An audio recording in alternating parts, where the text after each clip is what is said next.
me feel. Começando mais um Walking with Larissa Starling. E hoje especial, que eu tô indo atender.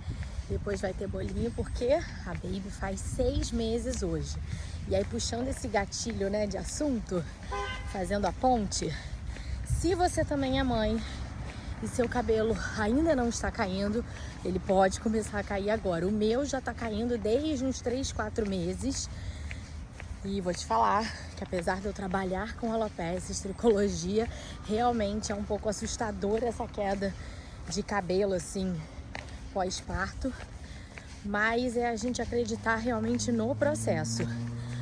É uma grande quantidade, mas é o que eu sempre falo para os meus pacientes: pode pentear, pode lavar o cabelo, pode escovar, que você não vai ficar careca. É só assustador mesmo a quantidade, mas ter essa paciência. Agora tem um ponto, até para contar a história de uma paciente.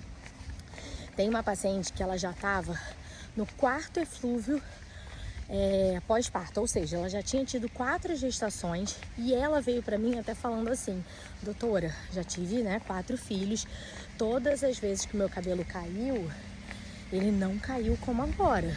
E aquela coisa, né, uma mãe de 4 filhos que já passou por esse processo, a gente tem que valorizar a opinião dela, né, o que ela tá sentindo realmente. Claro que toda mãe, mas ela já tem experiência de 4, então imagina, eu brinco que ela tem já uma pequena empresa. Então, quando eu fui examiná-la, ela já tinha um teste de tração super positivo. E além do teste de tração super positivo, ela tinha algumas alterações na tricoscopia.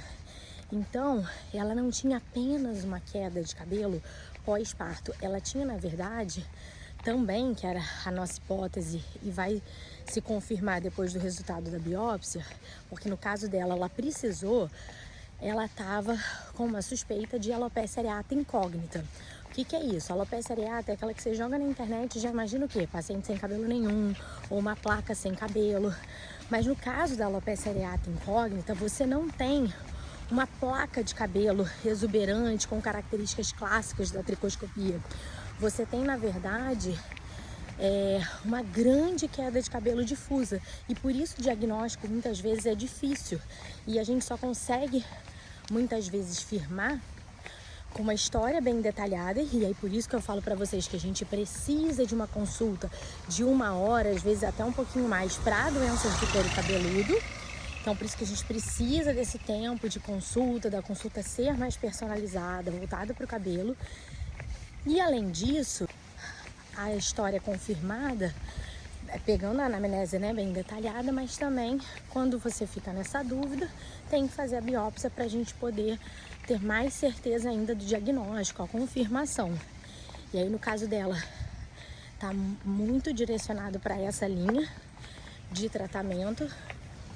E aí, então, assim, para lembrar vocês que nem toda queda de cabelo é só por conta de, tive um parto, então é a queda de cabelo pós-parto.